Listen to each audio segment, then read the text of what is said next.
Hello, and I'm just realizing. There, how's that? That probably sounds a little bit better. What's going on, everybody? Jesse Montano here. The Avs just traded Charlie Coyle. This isn't going to be a full-on podcast. Megan is in the car. She's driving around. Definitely an unexpected move here for the Avs, though. I didn't see this one coming. Honestly, I thought today was going to be a quiet day. I've been telling everyone that around the office all day. Like, nope. Okay, so Aaron Portzline did report a couple minutes ago. I'm going to be jumping around a bit here. We're going to be live for about 15, 20 minutes. I'm going to kind of react to this as we get the news that comes in here. Still waiting on what the exact return is. Aaron Portzline, who's covered the Blue Jackets for a long time, hearing CBJ parted with 2 draft picks, not first-round picks, and a prospect for Coyle. Still awaiting details as the players involved in the trade have not yet been notified as of a few minutes ago. So this does appear like the Avs are just dropping cap space here, freeing up some room by moving Charlie Coyle. We talked about this being a possibility on the pod over the last couple of weeks, but truthfully, I did not see it as something that they would do, just given what you gave up for him, the fact that you traded for a guy who had term, really seemed to give you that center depth that feels like you really need to go deep in the playoffs. And I mean, I guess I was about to say something as like a reason of like, see, but maybe it's that exact verbiage is how the Avs arrived at this conclusion. Jonathan Drouin told us, last year in the locker room after the deadline, like what a luxury it is to have a guy like Charlie Coyle as your 3C. So I don't know, maybe the Avs did just say, he's right. This is a luxury and we just can't afford it. Or I guess maybe not even that you can't afford it. There's other ways you can free up cap space, but hey, we see this as an area that we can move on from him and, fill that spot in a cheaper way, in a way that gives us more flexibility. We can split that into a couple different assets. Arif Dean, I wanted to say Mile High Sports. Colorado Hockey Now, used to be a Mile High Sports, makes a point here that if this is clearly just or purely just a clearing cap space, you have to expect that there's going to be more moves coming tonight, this weekend, over the course of the draft as we head into July 1st at the start of next week. Really interesting. This was not the move I saw them making here, at least not the one to start everything off. But it's going to be interesting to see if they are just purely clearing cap space. What are you going to do with that? What's the quality, of caliber of the prospect coming back? I made the point, I put out a tweet saying, these two teams have done deals together a lot over the last handful of years, not just player deals. There's been a lot of like personnel that goes back and forth. Both Chris McFarland and Jared Bednar were hired out of the system, the organization from Columbus. So like they're familiar with what they're getting from the Blue Jackets. I do like that you send them out east. All right, so I just got a comment on a post here from Anthony talking about Bowen Byram. I was on the phone this morning talking with someone. I still don't know. I was surprised to see Darren Drager put the Avs on the list of teams interested in Bowen Byram. Not that I think that it's not possible. I hadn't talked to anybody about it, so it's no wonder why I didn't hear much about it. But I hadn't heard anything like that, and it does make you start to wonder with some of the stuff that we've heard potentially about moving Girard or Manson. You say, okay, you lock down your 2C, and I started going down the path of saying, okay, I guess that means that the Avs are going to, try to run it back as close as possible, but maybe it is going to end up being a hybrid of what we talked about, in the lead up to that, saying that it's either be aggressive and go for it or, stand pat and try to run it back. Maybe there is a hybrid version of that where you say, okay, we got our 1 and 2 C's locked up, but maybe we are going to refresh that back end a bit. I don't know, Josh Manson, Sam Girard, you package that along with something else, maybe some of these picks that they're getting here in return. Although Corey Massasak, Denver Post, does point out Columbus does not. So Columbus has 2 first-round picks this year. Let's see. Let me get that pulled back up just so I've got it in front of me. Columbus does have 2 first-round picks this season.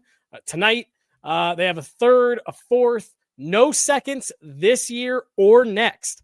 They have 2 second-round picks in 2027, 2 third-round picks in 2027 as well. They also have 2 third-round picks in 2026. So yeah, right now it is being reported that it's not first-round picks. So we'll see. They don't have seconds for a couple of seasons, but where I was going with all that is when you see the Avs name in on a guy like Bowen Byram, that tells you that at bare minimum, there's conversations going on behind the scenes of like, all right, well, what can we do here? How can we shuffle the deck? And I just proposed someone, I haven't heard this anywhere, but I was saying, I wonder if they're thinking something like, okay, can we package up, this is purely hypothetical. Can we package up something like Sam Girard, I don't know, Miles Wood, and you get Bowen Byram, and again, total half-baked idea, but somehow you swap Girard for Byram, you give Byram an extension in the neighborhood of what Girard is at, and you kind of just get yourself a little bit younger, refresh it. Again, I'm not advocating for that. I'm not saying I've heard that, but I said, I wonder if that's the thought process going on. And this could be kind of the first domino where, yeah, we're going to clear some space, get some assets here so we can continue to shuffle things around. I'm getting a little bit ahead of myself there as we haven't even seen what the return is. And we'll see if what the Avs are giving up on their side as well in terms of assets, prospects.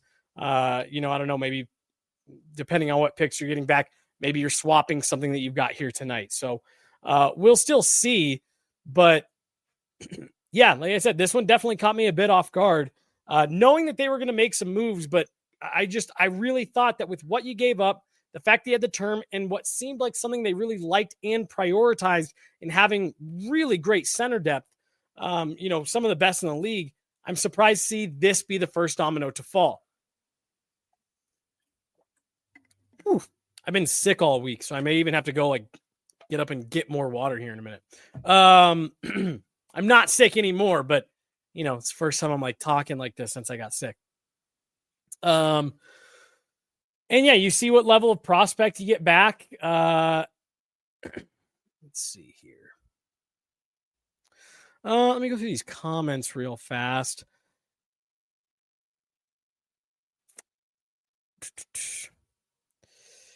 I don't think you can say he clearly lost any of those. You have to wait to see what pans out of almost all this. You have to see what comes back in this Charlie Coyle deal. The Middlestat one is a bummer. I guess the Middlestat and Coyle trade were kind of the same, depending on which leg of the Middlestat trade you're talking about. You have to see how these trades pan out. Yeah, there's a lot more shuffling going on right now than I think a lot of fans are used to. But like I've talked about before, the Avs won a Stanley Cup, and you're now in the mode where, okay, you did everything. You poured everything you could into getting over the hump that once, which is so difficult to do. So you pour everything into that. And I actually had this conversation with someone recently about, you look at the Florida Panthers these last couple seasons and how they were able to build on their team from the previous season. And it just felt like the Avs never got the opportunity to do that with the Gabe Landeskog thing. Their championship coming right as the salary cap completely flattened out. There were multi-year projections and, saying this is where the cap is going to go. And it suddenly wasn't. So, there were a lot of things that stacked against the Avs really quickly. And so they've had to scramble and really, really get creative with the way they've shuffled the deck. And yeah, you're going to take some risks when you do that. And you're not going to come out, fleecing every GM and every trade. The Avs had a nice long stretch, when Joe Sakic was he still obviously functions very heavily in the day-to-day operations, but when he had the title of GM, yeah, there were a lot of trades that felt like they were coming out lopsided, but you have to remember the Avs in 5 seasons went from being the worst team in modern NHL history to Stanley Cup champions. They had a lot of assets. So there was a lot of wheeling and dealing that was going on. And the reason you don't remember that stuff or get as upset about it is because a lot of those prospects and players that they were, dealing that were part of futures deals really haven't panned out to be very much. See Drew Hellison, see Justin Barron, things like that. And now, so you did all of that to get the one championship. You get past that.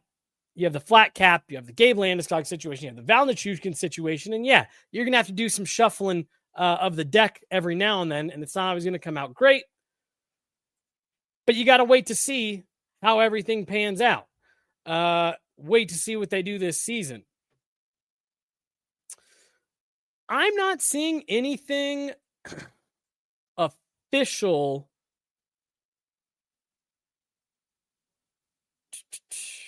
in terms of what the return is yet. Maybe I'm just missing it. I've seen what folks are saying in the chat, but I am not seeing anything officially out there from a reliable. And again, correct me if I'm wrong, if I'm not seeing it. I think Pierre was on this first. Yeah. What's in the chat is a couple of thirds and Jordan Dumais. But again, I haven't seen that official anywhere.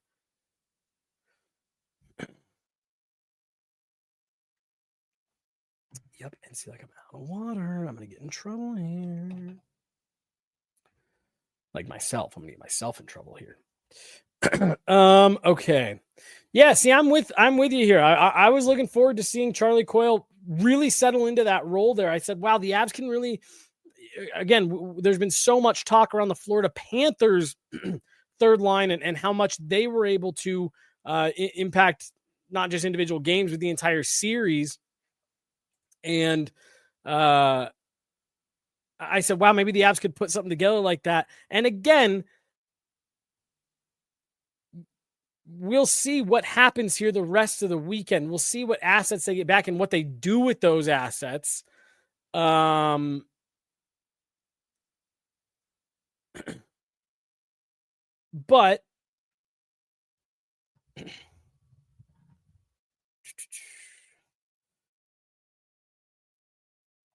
okay, yeah, still nothing. I have not seen any official reports on what the return is. No, thanks for hanging out, guys. Yeah, no, definitely apologize. This was definitely a weird week in terms of normally for draft week, there's a lot of prep that goes into it, and been very lucky the last handful of years. You're getting on a plane a couple days before the draft because there's usually events that happen in the lead up, and so you're just kind of inundated. Everything's about the draft and awards and all that stuff the whole week, and this just wasn't really the case this year with the decentralized draft. And then on top of that, the Avs having 2 picks in the whole draft as of right now. So it's definitely been weird because there just really hasn't been much to talk about. There really hasn't been much for us who cover the Avs to preview. So thanks for jumping on and hanging out. Looking forward to a fun night. Megan Angley and I will be down at Ball Arena where we may hear from Chris McFarland. Not sure. He's either going to talk to Miles Wood, also included in the trade. So there you go. Breaking news per Pierre LeBrun. Miles Wood also involved in this trade, sending Charlie Coyle and Miles Wood to Columbus. We have not heard the return yet. I was talking with another very smart media member, and I'll text him to see if he'll let me say who it was. But he said, I wonder if there's something else going on here. That's why we haven't heard the return yet. I wonder if this is bigger. Wow. All right. So the Avs have now, again, without seeing what's coming back, you are clearing. The Avs currently, before this trade, sat with $1.2 million in cap space.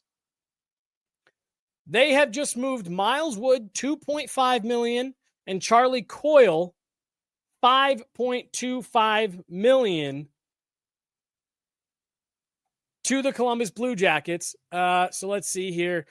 So that's 7.75 that you're adding to 1.2. You are sitting just south of $9 million. If my quick off the top of my head math is correct. You're sitting just under $9 million in cap space after this move before we see what the return is. Wow, that is significant. That is significant. Which now makes me wonder about if, I don't know. I'll say the report that we initially saw about the 2 draft picks. Here we go. A second in 2027, a third this year, and Gavin Brindley, per Elliot Friedman. Charlie Coyle and Miles Wood to Columbus for a second round pick in 2027, a third round pick this weekend, and prospect Gavin Bradley. Sorry, guys. Gotta work really fast. Barely at all. Fucking tweeting. Sorry, guys. Gotta work. Gotta tweet.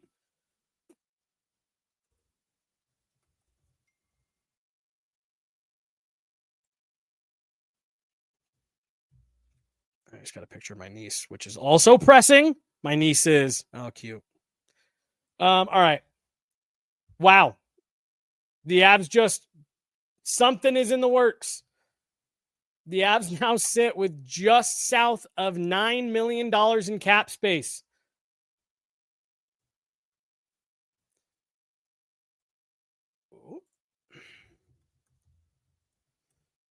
Charlie Coyle and Miles Wood to the Columbus Blue Jackets for a second round pick in 2027, a third round pick this weekend, and prospect Gavin Brindley 20 years old, former second round pick, 35th overall from the Blue Jackets, undersized winger, no doubt about it, coming in at 5'9", 168. All right. Good for him. 20 years old. So Avs pick up a prospect. They clear $9 million in caps, or clear themselves to $9 million in cap space, clear about 7.75 worth of salary by moving Charlie Coyle and Miles Wood in the same deal to the Columbus Blue Jackets. That has to tell you that they have something in the works. There's a free agent they're pursuing. There's a trade that they're trying to get worked out. There's an internal free agent they're trying to bring back. Ryan Lindgren, whatever it may be. I just saw a comment come through in the chat. No 2C again. Brock Nelson still exists. Here we go. Let's do this really fast. The ads are never ending.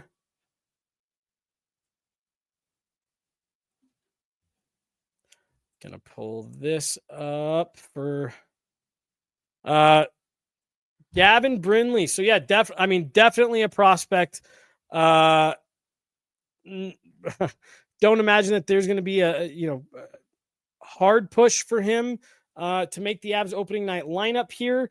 So this does right now strike me as a pure cap dump for the Colorado Avalanche. Here's Gavin Brindley's Elite Prospects page, just to give you a quick little snapshot of who he is. Has made his NHL debut, but did spend last season with the Cleveland Monsters. 6 goals, 17 points. Now, look, here is the one thing I will say, and I used to always say this about Rocco Grimaldi. Maybe they're not going to be, they're not going to light it up at the NHL level, but to be a player that size and to even make it to pro hockey and put up even 6 goals, 17 points, you are a highly, highly skilled individual. So there's the prospect that the Avs pick up in addition to a second round pick 2 seasons from now and a third round pick for this weekend. Now giving them 3 picks on the weekend. But again, something tells me for the Avs to run up that kind of a cap dump, That means that I think that means there is plenty more in the works here. Let's see if we've gotten an updated exact total. Boom, there it is. My quick math was right. The Avs now sit with $8,950,000 worth of salary cap space right now, as well as a third and fourth round pick this weekend. Suddenly, as assets, all things that you can use. Miles Wood, we always knew that one was coming. We figured that trade would get done, if not before this weekend, definitely this weekend, to be able to stack Charlie Coyle on top of that. That really means you don't have a lot of, work that you suddenly need to do. You didn't pull the ripcord on a bunch of spots. It's like, okay, well, you cleared up a bunch of cap space, but now you have a bunch of holes you got to go plug. No, you're back into a 3C issue, which those could be a dime a dozen depending on the offseason. So I think this is a tidy piece of business by Chris McFarland, especially when you consider what we were talking about earlier. Like, you're in this space now where this is your reality. You have to shuffle the cards around. The Avs are, as is every team, going to get a huge boost from this, the booming salary cap over the next couple of seasons. This is your reality for right now. And genuinely, I'm not trying to be a homer, anything like that. But I think Chris McFarland, given the situation that he's been in, I think he's done a great job of moving things around and putting this team in a space to be competitive. It was a disappointing finish to last season, no doubt about it. But you're kidding yourself if you don't think that was a team that could have at very least gone deep. I don't know if anybody could have beat Florida, but that was a team top to bottom on paper that could have gone the distance. The fact that Chris McFarland has been able to do that, or was able to put that roster together, given the circumstances, was impressive. And I'm anxious to see what he's going to do here, because he just created some room for himself and got himself some assets. And this front office has shown they are going to be aggressive. They are going to be aggressive. I really like this one. Sorry, hold on. Got to work real fast again. Got to tweet. 8.95 in cap space. There you go.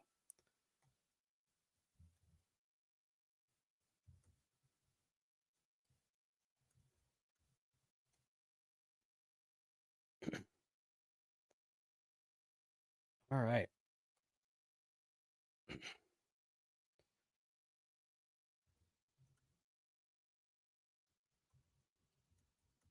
So, yeah, the Avs moved Charlie Coyle, Miles Wood to the Columbus Blue Jackets in exchange for a 2027 second-round pick,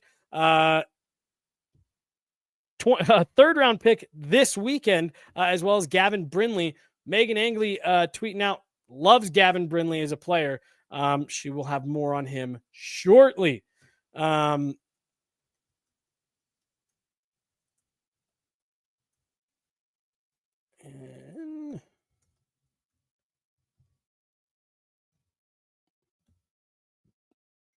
Okay. All right. Well, there we go. I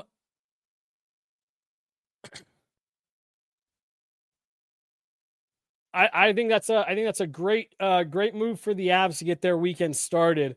Yeah, I think that's a really tidy piece of business and an impressive way to get out of a couple of contracts that were going to cause some problems for you. Look, I liked Charlie Coyle a lot as a player here. I actually thought he was a great fit. I know he didn't have the best playoff series against the Stars, but I was really curious to see what he was going to do this upcoming season. But again, I talked about it. Jonathan Drouin described him to me as a luxury last year. He said, what a luxury to have a guy like Charlie Coyle on your third line. Maybe Chris McFarland took a step back and he said, he's right. It's a luxury. We can bolster our depth elsewhere, and we have someone that we think can be as effective as Charlie Coyle in that spot, given if we put this roster together the right way. The Avs on this deal cleared up $7.75 million worth of cap space. They now sit with $8.95 in total salary cap room heading into night one of the draft, as well as being armed with 3 draft picks on the weekend that I have predicted over and over. The Avs are still going to move some of those. Yeah, they only have 3. I think Chris McFarland's going to be looking to move them either way. So that's going to do it for me, guys. Thanks so much for jumping on and hanging out. It's a quick one here. We'll have more content coming your guys' way tonight from Ball Arena, as when we expect to hear from Chris McFarland, especially if dominoes continue to fall. And hey, I'll tell you what, if they do something else before I leave in an hour and a half, we'll jump back on here and do it again. Thanks so much, everybody. Talk to you tonight. Hello and welcome